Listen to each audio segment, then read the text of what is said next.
प्रस्तुत पद्य हमारी पाठ्यपुस्तक स्पर्श भाग 2 के अध्याय 2 पद से लिए गए हैं। यह पद मीरा के आराध्य देव श्री कृष्ण को संबोधित हैं। मीराबाई का जन्म 1503 ईस्वी में जोधपुर के चौकड़ी गांव में हुआ था।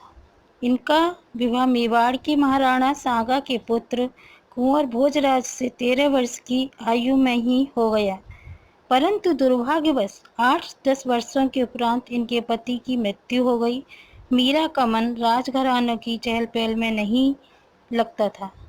उन्हें भौतिक जीवन से निराश होकर घर त्याग दिया और मंदिर में जाकर श्री कृष्ण की भक्ति करते हुए। पहला काव्यांश।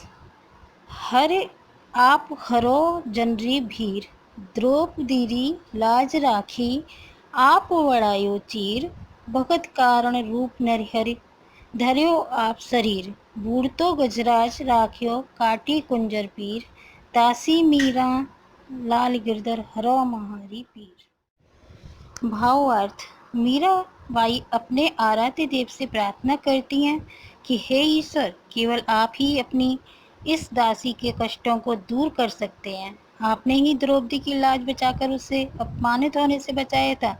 जिस समय दुशासन ने भरी सभा में द्रौपदी का चीरहरण करने का प्रयास किया था, तो आपने ही उसके चीर को बढ़ाया। इसी प्रकार अपने प्रिय भक्त प्रहलाद को बचाने के लिए आपने भगवान नरसिंह का रूप धारण किया था। आपने ही डूबते हुए हाथी को मगरमच्छ के मुंह से बचाकर उसके जीवन को बचाया था और उसकी पीड़ा को दूर किया था।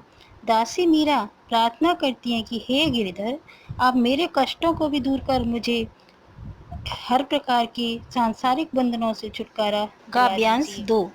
श्याम महाने चाकर राखो जी, गिरधारी लाला महाने चाकर राखो जी, चाकर रहसियों बाग लगासियों, नित उठ दर्शन पासियों, बिंद्रावनरी कुंज गली में गोविंद लीला गासियों, चाकरी में दर्शन पासियों, सुमरण पासियों खर्ची, भान भक्ति जागीरी पासियों, तीनों बातां सरसी। भावार्थ। मीरा श्री कृष्ण से प्रार्थना करते हुए कहती हैं कि हे श्याम, तुम मुझे अपनी दासी सेविका बनाकर रख लो।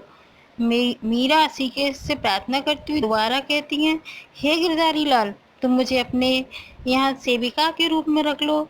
मैं तुम्हारी सेविका के रूप में रहते हुए तुम्हारे लिए बाग बगीचे लगाया करूँगी, जिससे तुम घूम सको। जब तुम रोज सुबह सुबह यहाँ घूमने आओगे तो मैं तुम्हें दर्शन कर लिया करूँगी। मैं वृंदावन के बागों और गलियों में तुम्हारी लीलाओं के गीत गाया करूँगी। तुम्हारी सेवा करते हुए मुझे दर्शन करने का अवसर भी मिल जाएगा और तुम्हारे नाम स्मरण के रूप में मुझे कुछ जेब खर्च भी मिल जाया करेगा। इस प्रकार मुझे तुम्हारे दर्शन, स्मरण और भक्ति रूपी जागीर तीनों आसानी से मिल जाएंगी, जिससे मेरा जीवन सफल हो।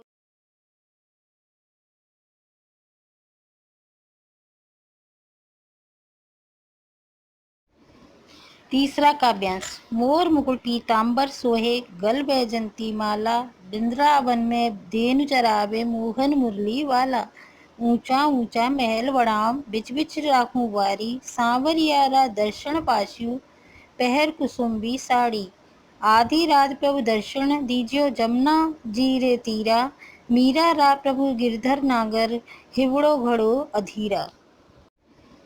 तीसरा काव्यांश। भावार्थ। मीराबाई श्री कृष्ण के रूप सौंदर्य पर अत्यंत मोहित हैं। वे उनके रूप सौंदर्य का वर्णन करते हुए कहती हैं कि श्री कृष्ण के माथे पर मोर पंखों से बना हुआ सुंदर मुकुट सुशोभित हो रहा है। उनके शरीर पर पीले वस्त्र शोभा पा रहे हैं। उनके गले में फूलों की वैजंती माला सुंदर लग रही है। मन को मोहित कर लेने वाले और मधुर मधुर बांसुरी बजाने वाले श्री कृष्ण वृंदावन में गाय चराते हैं। वृंदावन में मेरे श्री कृष्ण का भव्य और ऊंचा महल है। मैं इस महल के बीचों बीच सुंदर फूलों से सजी हुई फुलवारी बनवाऊंगी। इसके पश्चात मैं लाल रंग की साड़ी पहनूंगी और अपने सांवले के दर्शन करूंगी। मीरा श्री कृष्ण से निवेदन करती हैं कि हे प्रभु, तुम आधी रात को यमुना नदी के किनारे अपने दर्शन देने के लिए अवश्य आना, क्योंकि मेरा मन तुम्हारे दर्शन के लिए अत्यंत बेचैन हो रहा है। Thank you for watching our videos. Please like, subscribe and press the bell icon. धन्यवाद।